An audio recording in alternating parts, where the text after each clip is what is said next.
అరణ్యాల్లో ఉండే మహారుషులను దర్శించుకుని వారి సేవ చేస్తే పాపాలు పోతాయంటారు. కనుక అక్కడికెందుకెళ్ళకూడదు? జీవితమంతా దౌర్భాగ్యంతో గడపటమెందుకు? కుముదాన్ని కూడా పిలుచుకుని ఆ పెద్దల్ని దర్శిస్తాను అనుకుని వీరన్న వెంటనే కుముదానున్న చోటకి వెతుక్కుంటూ వచ్చాడు. ఆమె బియ్యంలో రాళ్ళు వేరుతుంది. వీరన్న ఆమెకు దగ్గరగా వెళ్ళి కూర్చుని సైగలతో అర్థమయ్యేలా తన ఉద్దేశాన్ని వివరించి చెప్పాడు. కుముదం వీరన్నని గూర్చి ముందే తల్లి నుండి విని ఉంది. అతను ఆమెకు కాబోయే భర్తని, మాటలు రాని తనను వీరన్న వద్దంటున్నాడని, అతనికి చేరువలో ఉంటే మంచివాడైన వీరన్న ఎప్పటికైనా వివాహానికి అంగీకరిస్తాడని, ఆ కారణం చేతనే ఆమెను ఈ ఇంటికి తల్లి పంపిందని కుముదం తెలుసుకుంది. సుబ్బాయమ్మకు ఒక్కగానొక్క పిల్ల కుముదం. రామయ్యకు దూరపు బంధువు అయిన సుబ్బాయమ్మ కూతుర్ని తన స్వార్థానికి గాను వీరన్నకిచ్చి పెళ్లి చేయాలని తలపెట్టాడు రామయ్య. సుబ్బాయమ్మకు కొద్దిగా పొలం కూడా ఉంది. ఆమెకున్న దిగులల్లా కూతురి పెళ్లి గురించే. చూస్తూ చూస్తూ ఎవరూ మోగపిల్లను పెళ్లాడేందుకు ముందుకు రారు కదా. తోబుట్టువులు లేని కుముదాన్ని తను పోయాక ఎవరు చూచుకుంటారు? కనుక కూతురికి పెళ్లి చేయాలని ఆమె అహర్నిశలు ఆలోచించేది. మొదట్లో వీరన్నకు కూడా ఆ అభిప్రాయమే ఉంది.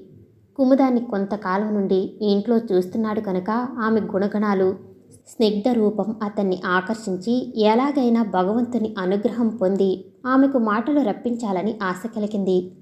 కుముదానికి కూడా వీరన్న మంచివాడని ఈ కొంతకాలం పరిచయంలో తెలుసుకుంది. అతనేమి చేసినా తన మేలుకే చేస్తాడని ఆమె నమ్మకం. అందుకని వీరన్న తనతో రమ్మని పిలవగానే ఏ సందేహాన్ని కనుబరచకుండా వస్తానని తల ఊపింది. ఆ ఇంట్లో వీరన్నకు ఆత్మీయుడైన వాడు రమణ. అతనికి కూడా తన ఉద్దేశం తెలియజేయాలనుకున్నాడు వీరన్న. అతని గదిలోకెళ్ళి తన అభిప్రాయాన్ని తెలియజేశాడు. మొదట రమణ ఆశ్చర్యపోయాడు. వెంటనే వీరన్న సాహసానికి మెచ్చుకుని తన సంతోషాన్ని తెలుపుతూ, వీరన్న, నీకు వెళ్ళిన చోటల్లా శుభమే జరుగుతుంది. ఒక మంచి కార్యాన్ని చేపట్టి వెళుతున్నావు గనక నీ ప్రయత్నం సఫలమవుతుంది అన్నాడు ఆప్యాయంగా.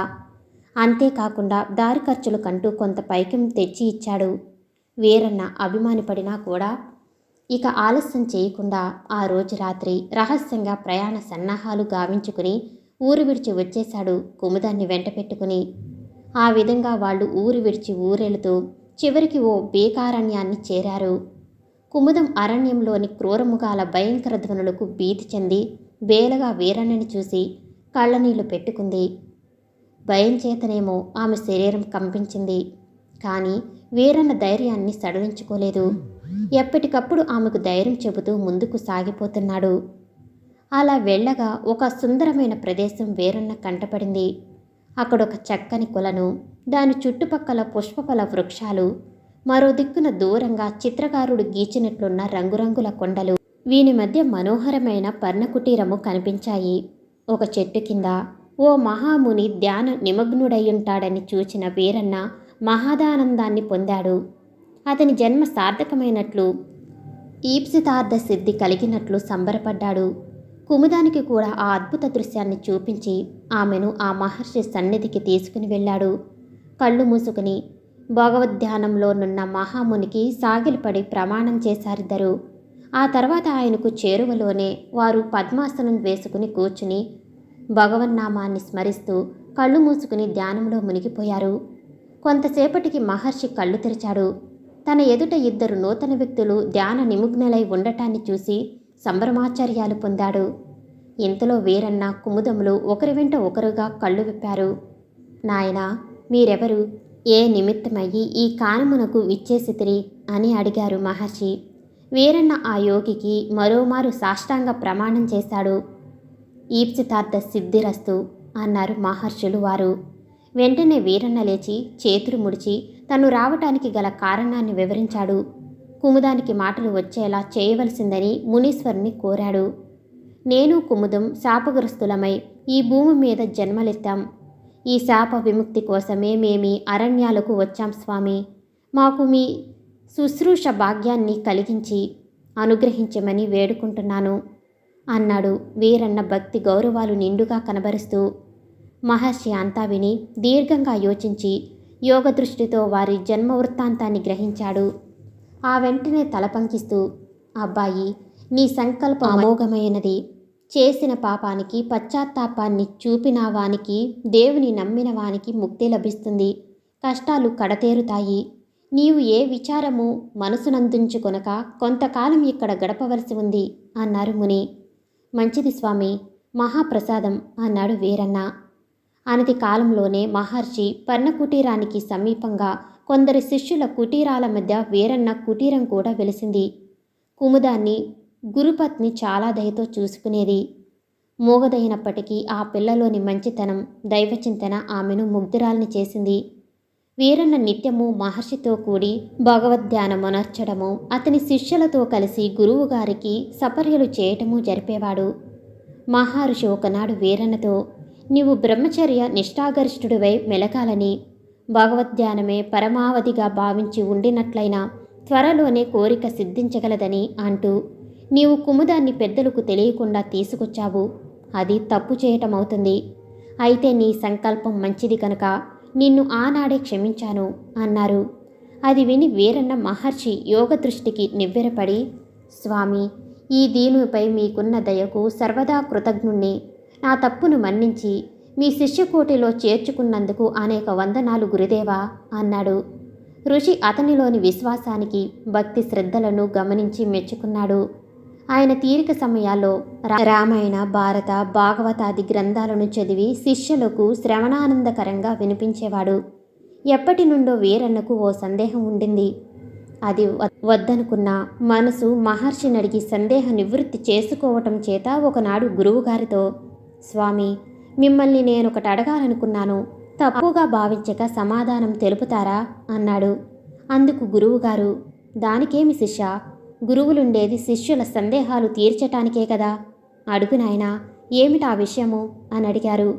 గురువు మాటలకు వీరన్న ధైర్యాన్ని పుంజుకుని, గురుదేవా, మన పురాణ గ్రంథాలన్నీ పుక్కిటి పురాణాలని, అందులోవన్నీ కల్పితాలని కొట్టిపారేస్తూ మాట్లాడుతారు కదా కొందరు, అదెంత నిజమండి అని ప్రశ్నించాడు మహర్షి వైపు భయంగా చూస్తూ. కానీ మహర్షి ముఖం ముందు కంటే ప్రశాంతాన్ని పొంది ఆయన ముఖాన చిరుదరహాసాన్ని వెలిగించింది. ఆ తర్వాత వీరన్నతో, వీరన్న, నీకు కలిగిన సందేహం తీర్చవలసినదే. ఎందుకనగా ఇట్టి సందేహాలు యుగాలు గడిచే కొలది మానవులకు కలగటం సహజం. ఇప్పుడు చూసింది రేపటికి చూడలేనిదిగా అవుతుంది. ఈనాటి సజీవుడు రేపటికి మృతజీవుడవటం తథ్యం. అది ప్రకృతి ధర్మం, ఎవరు ఆపరానిది. ఆ వ్యక్తి అసలు పుట్టనే లేదనటం న్యాయమవుతుందా? ఈనాడు నీవు చూసిన నిజాన్ని రేపు నీ బిడ్డలు కాదంటారు. అసలంటూ జరిగే ఉండదంటారు. గడిచిపోయిన సంఘటనలు ప్రత్యక్షం చేసుకోలేదు పోని కారణంగా అవన్నీ కల్పితాలనుకోవటం ఉచితం కాక వారంతా అమాయకులు, అవివేకులు కూడా. ఆ విధంగా చెప్పేవాళ్లకు ఇహలోక సుఖాలు వాస్తవాలుగాను, తద్భిన్నమంతా కల్పితాలుగాను అగుపిస్తాయి. ఎందుకనగా పాపపుణ్యాల గురించి ఆలోచిస్తూ అడుగులు వేస్తే ఇహ సౌఖ్యాలన్నీ సమకూరువు గనుక. అందుకని తమ అంతరాత్మను మభ్యపరుచుకుంటూ ధర్మాల ప్రసక్తి రానీక సుఖాల కోసం ఎట్టి పాపకార్యాలనైనా చేయటానికి సిద్ధపడుతుంటారు. సుఖజీవనానికి దాసోహం పలికి ప్రపంచంలోని మాయాజాలానికి లొంగిపోతున్నారు జీవులు. అలా చెప్తూ కాసేపు మౌనంగా ఉండిపోయారు మహర్షుల వారు. ఆ తర్వాత, వీరన్న, మన పూర్వీకులు వ్రాసిన కావ్యఖండాలు కల్పితాలే అనుకుందాం. అవి మానవాళికి నీతి మార్గాన్ని చూపిస్తూ సుఖశాంతుల్ని కలిగించేవిగానున్నాయి. నిర్దుష్టమైన జీవనాన్ని గడిపి అశాశ్వతమైన ఈ భూమిపైనే కాకుండా పరలోకాన కూడా సౌఖ్యాన్ని కూర్చగల ధర్మ మార్గాన్ని చాటుతున్న మన పురాణ గ్రంథాలు కల్పితాలైతేనేం, వాస్తవాలైతేనేమి నాయనా అన్నారు ఋషివర్యులు. గురువుగారి మాటలన్నీ చక్కగా విన్న వీరన్న, నిజం స్వామి, మీరు చెప్పిందంతా యథార్థం. మీరు చెప్పినట్లు ఆ విధంగా చాటేవారు అజ్ఞానులు, ముందు వెనుక లాలోచన లేనివారు. వారు పెడమార్గాన పోవటమే కాకుండా ఇతరులను ఆ మార్గాన నడిపిస్తున్నారు. అదే స్వామి నా విచారము. అంతేగాని మన ఆది గ్రంథాలపై నాకెట్టి సంశయమూ లేదు అన్నాడు వీరన్న వినయంగా. అంత అమాయకంగా నుండిన వీరన్నలో ఇంతటి గొప్ప ఆలోచనలేర్పడ్డాయంటే సజ్జన సాంగత్యమే కారణం. వీరన్న మాటలు విన్న గురువు గారికి ఆనందం కలిగింది. వీరన్న, నీలోని గుణసంపద మున్ముందు నిన్ను ఉన్నతుణ్ణి చేస్తుందిరా. మానవుణ్ణి పురుషోత్తమునిగా మార్చేది అతనిలోని గుణసంపదే అన్నాడు పారవస్యంతో.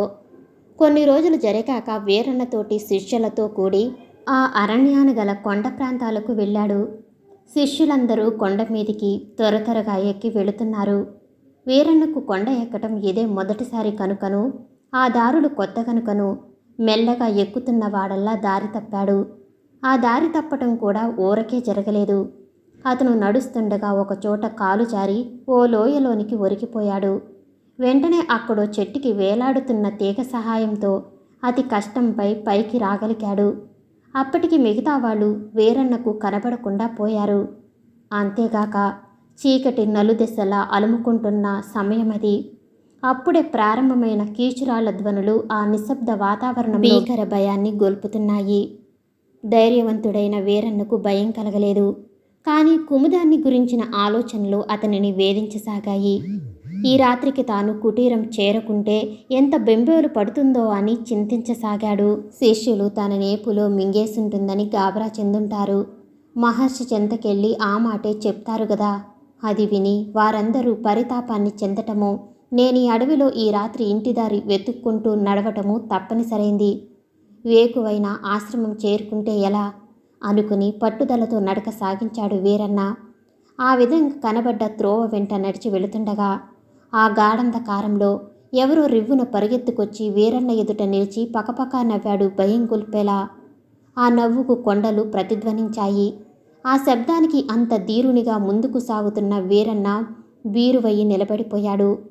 ఆ చీకట్లో కూడా ఆ మనిషి యొక్క వికృత రూపం స్పష్టంగా తెలియటంతో అతనొక రాక్షసుడని తలంచాడు వీరన్న. ఇకనేముంది, నన్ను ఈ రాత్రికి వీడు ఆహారంగా తీసేసుకుంటాడు. పాపం, నన్ను నమ్ముకొనొచ్చిన కుముదం ఆ అడవుల్లో జీవితాంతం ఉండిపోవలసిందేనా? ఇదేనా నేనామెను ఉద్ధరిస్తానని చేయగలిగింది? భగవంతుడా, నిన్ను నమ్మిన వానికి ఈ కష్టాలేమిటయ్యా? అడుగడికి ఆపదేనా అని వాపోయాడు వీరన్న, అది తన చివరి గడియగా భావించుకుని. ఇంతలో ఆ రాక్షసుడు తిరిగి పెద్ద పెట్టున నవ్వుతూ చేతులు రెండు బారచాపేసరికి ఇకనేముంది, తనను తినేందుకే ఆ చేతులు అలా చాపి ముందుకొస్తున్నాడనుకున్న వీరన్న కళ్ళు రెండు గట్టిగా మూసుకుని దేవుణ్ణి స్మరించుకున్నాడు. కానీ ఆ కిరాతకుడు వచ్చినంత వేగంతోనే పరిగెత్తుకుంటూ వెళ్ళి అల్లంత దూరంలో గల తిప్పని అమిత సులభంగా ఎక్కేస్తున్నాడు. నవ్వు శబ్దం దూరమైపోవటంతో వీరన్న కళ్ళు విప్పి చూశాడు. ఆ తర్వాత అధిక సంతోషాన్ని పొందాడు అతనిని చంపక విడిచినందుకు. ఆ వెంటనే ఒక అనుమానం పట్టుకుంది వీరన్నకు. వెళ్ళిన రాక్షసుడు అదే వేగంతో తిరిగి తన వద్దకు వచ్చి తనని చంపేయవచ్చునేమోనని. అందుచేత త్వరగా ఈ అడవిని విడిచి వెళ్ళిపోవటం మంచిదని ఎంచి పిక్కబలంతో పరుగు లంకించుకున్నాడు. ఆ కారడవిలో ముళ్ళ పొదలు రాళ్లగుట్టలపై అడుగులు వేస్తూ పరుగు తీశాడు. అది అర్ధరాత్రి సమయం. వీరన్న పర్వతాన్ని సగం వరకు దిగేశాడు. అయితే అక్కడ మరో సంఘటన ఎదురైంది వీరన్నకు. కొంత దూరంలో దారికట్టుగా ఆకాశాన్నంటే మంటలు కనిపించాయి. జంతువులు పక్షుల హాహాకారాలు మిన్నుముట్టుతున్నాయి. వీరన్నకిప్పుడు తానెటు వెళ్లాలో తోచలేదు. ముందుకు వెళితే మంటలు, వెనక్కి వెళితే రాక్షసుడు. అర్ధరాత్రి వేళ అన్ని కష్టాలు ఒక్కొమ్మడిగా ఎదురయ్యేసరికి అమిత వేదనతో మనసు నిండిపోయింది. ఇక అతనికి కాలు కదిపే శక్తి లేనట్లయి జీవితం మీద విరక్తి జనించింది. ఆ సమయాన ఆ మంటల్లో పడి ప్రాణత్యాగం చేసుకోవటమే గతి అనిపించింది. వీరన్న నిర్వికారంగా నిశ్చలంగా ఆ మంటల ముందుకి నడిచి వెళుతున్నాడు. కానీ ఇంతలో ఓ ముసల్ది వీరన్న చెయ్యిబెట్టి హఠాత్తుగా యువతలికి ఇచ్చింది. వీరన్న ఉలిక్కిపడి వెనక్కి తిరిగి చూశాడు. ఎదురుగా ముసలామె ప్రత్యక్షమైంది. ఆమెను చూడగానే ప్రాణాలు పైకెగిరినట్లయింది. ముసలావిడ నవ్వుతూ నిల్చున్నా ముఖం వికారంగా ఉండి నవ్వు కూడా వెగటు పుట్టిస్తుంది. పళ్ళు సగం పడిపోయి ఉన్నవి. ముందుకు వచ్చి ఊగుతూ ఎండి ఒరుగేయున్న శరీరము, అంటలు గట్టిన తెల్లని జుట్టు వీపు మీద ముఖం మీద పడి వేలాడుతున్నాయి. నల్లని అతుకుల బొంతలో వణుకుతున్న కంఠంతో వికారంగా ధ్వని చేస్తూ మాట్లాడుతుంటే ఆమెనొక పిశాచిగా అనుకున్నాడు వీరన్న. కాకుంటే ఈ అరణ్య ప్రాంతంలో ఇంత చీకటి రాత్రి మానవ ముసలి ఎందుకుంటుంది? ఇది తప్పక పిశాచి అయి ఉంటుంది. దీన్నెలాగైనా వదిలించుకుని పారిపోవాలి. దీని చేతికి దొరికే కంటే చావేనయం అనుకున్నాడు వీరన్న. వీడు నా చెయ్యి. ఎవరు నువ్వు అన్నాడు ధైర్యాన్ని కూడగట్టుకుని. అతని చేతిని విసురుగా ఆమె చేతి నుండి గుంజుకున్నాడు. ముసలమ్మ తల నొణికిస్తూ వీరన్నను చూచింది. ఆ తర్వాత, ఓ ఎబ్బే, ఆ మంటలో దూకుతావు ఏం? పానాలు మీద తీపి సచ్చిందా? నన్ను చూడు, నూరేళ్ళు నిండినాయి. ఈ దేశం ఎన్నో కష్టాలు కాసి మోసింది. ఇంకా ఈ బతుకు మీద యావపోలే అన్నది వణికే కంఠంతో ఆపి ఆపి పలుకుతూ. అది విని ఈమె పిశాచి కాదా, మనిషేనా అనుకున్న వీరన్నకు కాస్త ధైర్యం కలిగింది. ఒక మనిషి తోడు ఈ కీకారణ్యంలో దొరికినందుకు స్థిమితపడ్డాడు. అవ్వా, నువ్వు ఈ అడవిలో ఎందుకున్నావు? ఏ విధంగా జీవిస్తున్నావు అని అడిగాడు వీరన్న. అవ్వ మునుపటిలా నవ్వి, నా పెళ్ళైన నాటి నుండి ఈ అడవేనయ్యా నాకు నివాసం. నా జీవితం ఓ విచార కథ. అదంతా ఇప్పుడెందుకులే నాయనా అన్నదవ్వ. కానీ వీరన్నకెందుకో ఆమె కథ తెలుసుకోవాలని, ఆమెతో కాసేపు మాట్లాడాలని అనిపించింది. బహుశా ఒంటరితనం అతన్నలా కోరుంటుంది. అవ్వా, నేనెటూ ఈ రాత్రికి ఇల్లు చేరలేను. దారి తప్పిన బాటసారిని. నీవు తోడు ఉన్నావు గనక మిగతా రాత్రి ఇక్కడే గడిపి ఉదయం వెళ్తానవ్వా. నీ దీన చరిత్ర ఏమిటో తెలుసుకోవాలనుంది, చెప్పవ్వా అన్నాడు వీరన్న. ఉన్న చోటనే అవ్వను కూర్చోపెట్టి తాను కూర్చుంటూ. అవ్వ రూపు మాత్రం అప్పుడప్పుడు పడుతున్న మంటల వెలుగులో అతని మనసు ఎంత వారిస్తున్న భయాన్ని కలిగిస్తుంది. నిన్ను చూస్తే, నీ మాటలు వింటుంటే పూర్వం నా కొడుకు గుర్తొస్తున్నాడయ్యా అన్నదవ్వ విచారంగా. ఏమయ్యాడబ్బా నీ కొడుకు? చనిపోయాడా? ఇప్పుడు నీకెవరూ లేరా అన్నాడు వీరన్న. అవ్వ దుఃఖంతో కాసేపుండి ఆ తర్వాత మెల్లగా, నా కొడుకు చావలేదు నాయనా, జీవంతోనే ఉన్నాడు. కానీ ఏమయ్యాడు? కనబడకుండా పోయాడా అన్నాడు వీరన్న. తన తండ్రి తోబుట్టువులు తన కోసం ఈ అవ్వలాగా బాధపడుతున్నారేమోనని తొలిసారిగా తన వాళ్ళను గుచ్చి దిగులు చెందుతూ అవ్వ కాసేపు మౌనం వహించి తన కథ యావత్తూ ఇలా చెప్పింది. అయ్యా, నేను ఈ అడవికి సమీపంలో గల గ్రామంలో పుట్టాను. నా తల్లిదండ్రులకి 10 సంతానం. అందులో 6వదాన్నై నేను. అంతా ఆడపిల్లలం, 2 మగవాళ్ళు. అది కడపటి సంతానం. మాకు రోజులు దినదిన గండంగా గడిచేవి. చాలా పేదవాళ్ళం. అందుచేత నా అయ్య నా అక్కలందరినీ ఓలి తీసుకుని ఇచ్చేశాడు. అలాగే నన్ను కూడా ఆ అడవిలో కట్టెలు కొట్టుకునేవానికి ఇచ్చేశాడు. 100 రూపాయలు ఓలి కట్టించుకుని. నేనందంగా ఉంటానని అనేవాళ్ళు మా వాళ్ళంతా. నా భర్త అడవి మనిషిగానే ఉండేవాడు. అయితే ఆడి గుణం మంచిది. కాయ కష్టం చేసి పెళ్ళాం బిడ్డల్ని సుఖపెట్టాలనుకునేవాడు. అతను కట్టెలు కొట్టి పోగేస్తే నేను వాటన్నిటినీ ముక్కలుగా నరికి మోపులు కట్టేదాన్ని. ఆడు వారానికి 2 మార్లు ఆ మోపుల్ని మోసుకెళ్ళి ఊర్లో అమ్మేసి వచ్చిన రోకలతో నూకలు కొనుక్కొచ్చేవాడు. ఆయనకు ముసలి తండ్రి, వెదవప్పగారు, అవిటి తమ్ముడు ఉండేవారు. వాళ్ళంతా అతని కష్టం మీద ఆధారపడి బతికినోళ్లే. ఇట్టా ఉండగా నాకు కొడుకు పుట్టాడు. ఆడొచ్చుగా తండ్రిలాగుండేవాడు. వాడిని మురిపెంగా పెంచాం. 10 ఏళ్ల వాడయ్యాడు. అప్పటికే వాడు తండ్రితో కలిసి కట్టెలు కొట్టే చోటుకెళ్ళేవాడు. నరికిన కట్టెలన్నీ పోగేసేవాడు. వాడి పనితనానికి తండ్రి తెగ మెచ్చుకునేవాడు. కానీ వీధి వాడి ఆశని ఓర్చలేదు నాయనా. అంతకాలం అదే చోట కట్టెలు కొట్టగా ఒక్కనాడైనా జరిగినది ఆనాడు ఎక్కడి నుండొచ్చిందో ఒక నాగు చెట్టు మీద కనబడిందట. దాన్ని చూసిన నా పెనిమిటి పర్వతంలాంటి మనిషి నీరైపోయాడంట. ఆ వెనుక ధైర్యం తెచ్చుకుని చేతనున్న గుడ్డలితో ఒక్క పెట్టు పెట్టాడట. కానీ నాగు మా చెడ్డది బాబయ్య. సగానికి తెగిన మొండం మా ఓణ్ణి కాటేసింది. అంతే, ఆడు తెగుతుండేలైన పాము దబేలుమని కింద పడిపోయారు. పడిన చోటే పానాలు వదిలేశారు. ఇంకనేముంది బాబయ్య, ఇల్లు గుల్లయింది. ఇంటికి ఈ సమాచారాన్ని నా కొడుకు కంసుడు మోసుకొచ్చాడు నాయనా. ఆడి దిగులతో నా అత్త మామ పోయారు. మరికొద్ది కాలానికి అవిటి తమ్ముడు కాలం చేశాడు. ఇంక నా కంసుణ్ణి అష్ట కష్టాలు కోచి పెద్ద చేశానయ్యా.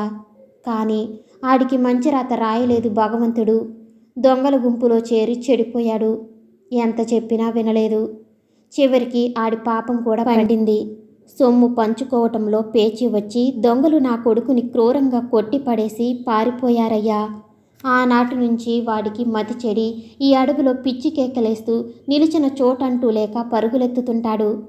చేసిన పాపం ఎక్కడికి పోతుంది బాబు? బాటసారుల్ని జీవంతో పోనిచ్చేవాళ్ళ? కానీ బాబయ్య, నా కొడుకు స్వభావం మంచిదేనయ్యా. ఆ దొంగగాడిదల సావాసం చేసినాక వాడి మనసిరి చేశారు అని చెప్పి ముగించిందవ్వ. వీరన్న అంతా విని అర్థం చేసుకున్న వానిలా బుర్రనూపుకున్నాడు. నేనింతకు ముందు చూసి రాక్షసుడనుకున్నవాడు అవ్వ కొడుకై ఉంటాడు. పిచ్చివాడయ్యాడట. చేసిన కర్మ అనుభవించక తప్పుతుందా మరి? మంచి గాని చెడు గాని అనుభవించాల్సిందే అనుకున్న వీరన్న మంటల దిశ చూశాడు. అవి మెల్లమెల్లగా చల్లారుతున్నాయి.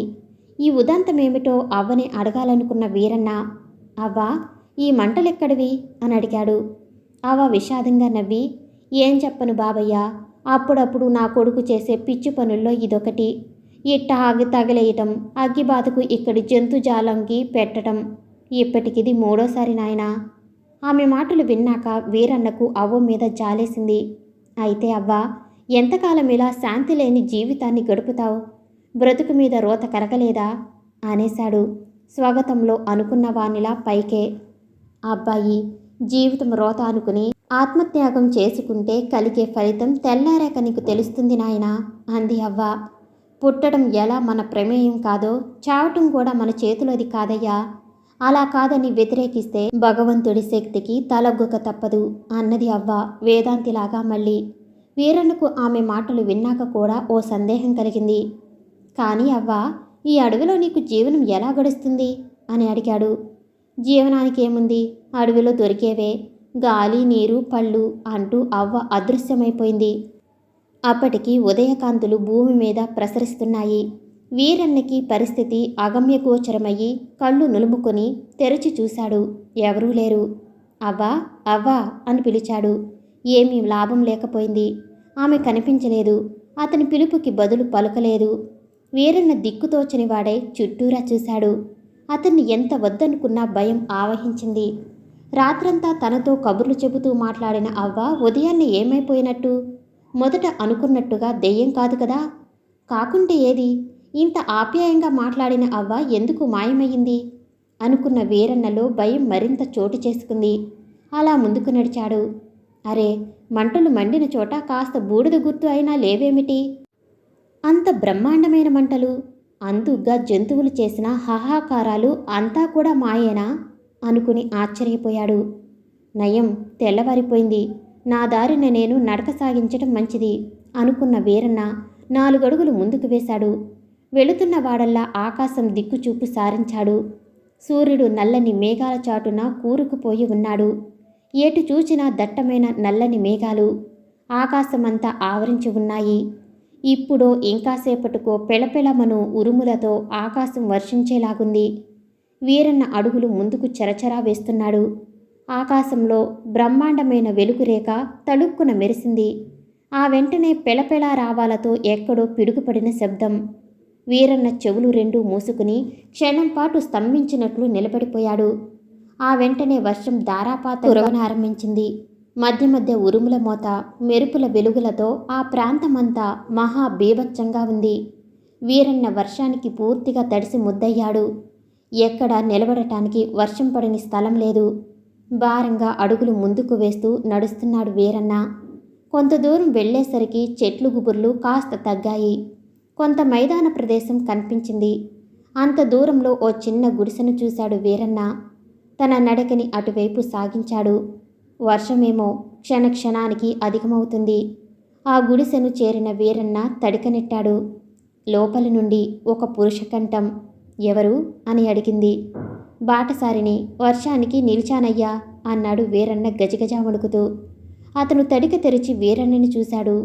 చూసి, అయ్యో, బాగా తడిసావే, ముందా గుడ్డలు విప్పు, ఇదిగో ఇది చుట్టుకో అని దండం మీది పంచగుడ్డను ఒకదానిని అందించాడు. గుడిసెలోనికొచ్చిన వీరన్న తడిగుడ్డలు విప్పి ఒక మూల పడేసి అతడందించిన పొడిగుడ్డని మొలకు చుట్టుకున్నాడు. అతడు పైన కప్పుకోవటానికి సగం దుప్పటి ముక్కను కొయ్యపెట్టెలో నుండి తీసిచ్చాడు. పొయ్యి ముందు కూర్చుని చలి కాసుకో, గంజి కాగుతుంది, తాగుదాం. ఎక్కడి నుంచి పయనం అన్నాడతను. వీరన్న అతనికి ఎదురుగా పొయ్యి ముందు కూర్చున్నాడు.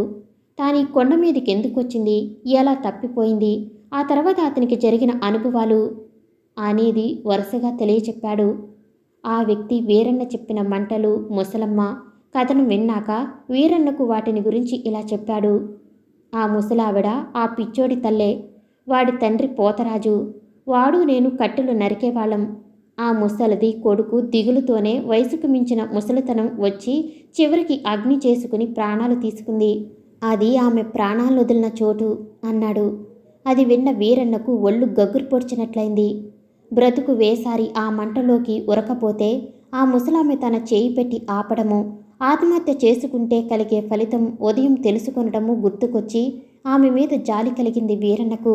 భగవంతుడు జీవులనెందుకిలా కష్టాలు పెడుతున్నాడో, ఆయన చిద్విలాసం ఎవరికి ఎప్పటికీ అర్థం కానిదేనేమో.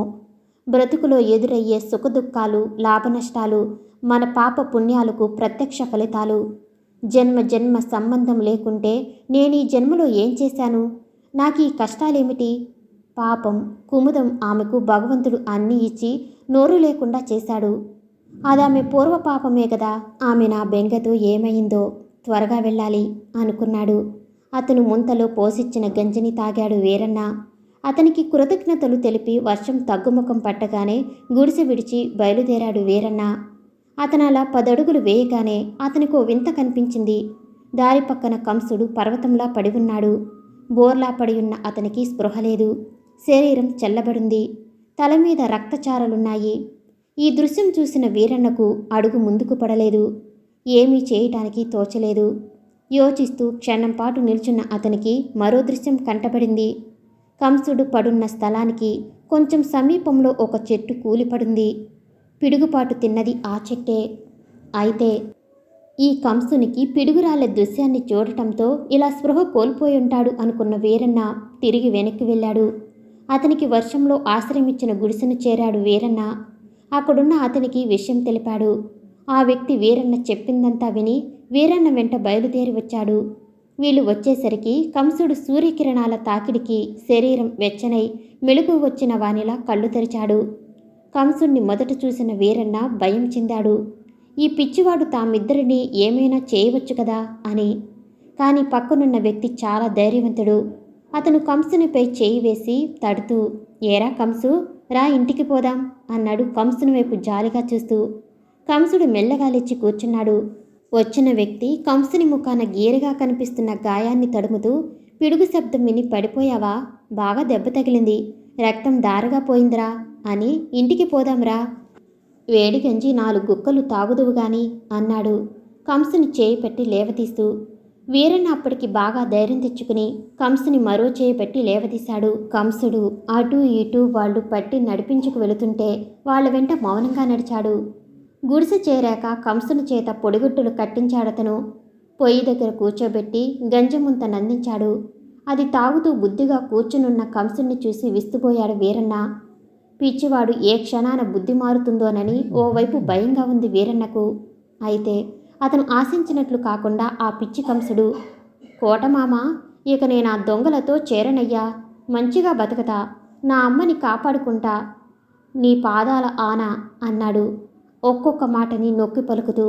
అతని మాటలకి వీరన్న, కోటయ్య సంభ్రమాశ్చర్యాల్ని పొందారు. కంసు, నీకు పిచ్చిపోయిందిరా.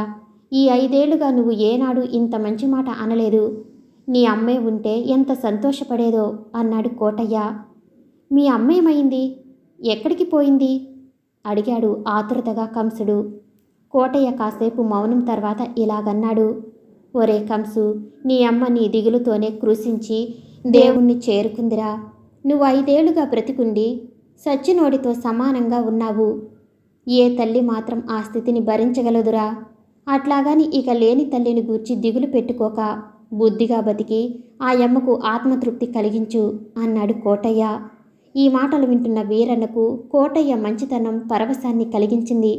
మనిషి ఎంత మొరటగానున్నాడో అంత మంచితనం ఉంది అని కోటయ్యను గురించి అనుకున్న వీరన్న అదే మాట పైకనేశాడు. అంత వర్షంలో ఏమాత్రం అడ్డు చెప్పకుండా నాకు ఆశ్రయమిచ్చావు, నీ రుణం ఎలా తీర్చుకోగలను అని కూడా అన్నాడు వీరన్న. అందుకు కోటయ్య పెద్దగా నవ్వాడు. ఆ నవ్వుకు వీరన్న ఉలిక్కిపడ్డాడు. నిన్న కంసుడు కూడా ఇలాగే నవ్వాడు అని తలుచుకొనగా ఒళ్ళు జలధరించింది వీరన్నకు. చా, ఏమిటి మనుషులు, సంతోషం వెల్లడించేందుకు కూడా ఇంత కరుకుదనం ప్రదర్శిస్తారు అనుకున్నాడు. కంసుడు ఇదేమీ పట్టని వానిలాగా ఉండి తల్లిపోయిందన్న విచారంతో మౌనంగా ఉండిపోయాడు. కోటయ్య వీరన్నతో, అబ్బాయి పరదేశి, నువ్వు మంచితనాన్నే చూసి మురిసిపోయావు. దుర్మార్గాన్ని కొస్తే నేనెంత దుష్టున్నో కూడా చూస్తూ ఉండు అన్నాడు మరోమారు ముందు మాదిరిగా నవ్వుతూ. వీరన్న ఆ మాటలు విని హడలిపోయాడు. కంసుడు కూడా విన్నాడేమో. ఏటి మామా, ఎవరి మీద పగ, ఏం జరిగింది నీకు అన్నాడు. అందుకు కోటయ్య, నీకు తెలియదులేరా, నీవు ఉన్మాదంలో పడున్నావు.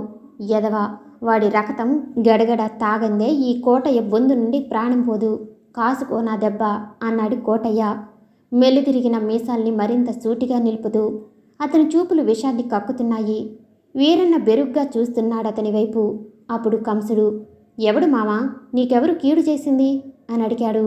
వాడు నాకు కీడు చేసేదేముందిరా, వాడి మూలాన నేనొంటిగాడినయ్యాను అన్నాడు కోటయ్య. ఒంటిగాడువా? అన్నట్టు అత్తేది, నీ కూతురు సత్తేది అడగడమే మరిచా అన్నాడు కంసుడు. అందుకు కోటయ్య, అత్త లేదు దొత్తా లేదు, ఆ కులతని నరికి పాతేస్తా అన్నాడు నిర్లక్ష్యంగా. వీరన్న అదిరిపడ్డట్టు చూశాడు కోటయ్య వైపు. కంసుడు కోటయ్యని విచిత్రంగా చూసి, ఏమైందిరా మామా అన్నాడు. అవడానికేముందిరా, ఆడెవడో వేటకని అడవికొస్తే వాడితో కులుకుతుంది అది. ఏ క్షణాన చూశానో ఆ క్షణాన్నే గొడ్డలితో నరికేసేదాన్ని. అది చూసి ఆ పిరుగొడ్డు పరిగెత్తాడు. అప్పటికీ తరిమ అంతు చిక్కలా పొదలో పడి పారిపోయాడు. దొరక్క నన్ను తప్పించుకు ఎక్కడికి పోతాడులే, ఏనాటికైనా వాడి ప్రాణాలు నా చేతిలోనే పోతాయి అన్నాడు మరోమారు మీసాల మీద చేతులేస్తూ. అతన్ని అవన్నీ వింటుంటే వీరన్నకు రక్తం గడ్డకట్టుకుపోయినట్టయింది. కాళ్ళు పట్టు తప్పి కూలబడిపోతానేమో నన్ను భయంతో కూర్చున్నాడు. కంసుడు కోటయ్య చెప్పిందంతా విని, అయితే నీ కూతురు సత్యేది అని అడిగాడు తొణక్కుండా. కోటయ్య అంతకంటే నింపాదిగా జవాబిచ్చాడు. దాని కూడా దానమ్మ వెనకాలే గొడ్డలికి బలిచా అన్నాడు. ఆ మాటతో వీరన్న శివశివ అని చెవులు మూసుకోబోయాడు. ఏం కర్మరా తండ్రి, నేను ఈ హంతకుల మధ్య చిక్కుబడిపోయాను, నాకు విముక్తి లేదా అని అతని హృదయం ఆక్రోశించింది. కానీ బయటికేమీ పొంగలేదు వీరన్న. పసిది సత్యం చేసింది మామా అన్నాడు కాస్త జాలిగా కంసుడు. అంతటి హత్యాకృత్యాలను ఈ ఇరువురు అతి సామాన్యంగా మాట్లాడుకోవటం వింటుంటే వీరన్నకు ముచ్చెమటలు పోసాయి. సత్తి దానమ్మను చంపానని నోటికొచ్చినట్టు తోలనాడిందిరా. కళ్ళు పోతాయంది. రాక్షసుడా అన్నది. నీవు నా తండ్రివే కావంది చివరికి. ఆ మాటతో నాకు రక్తం ఉడికింది.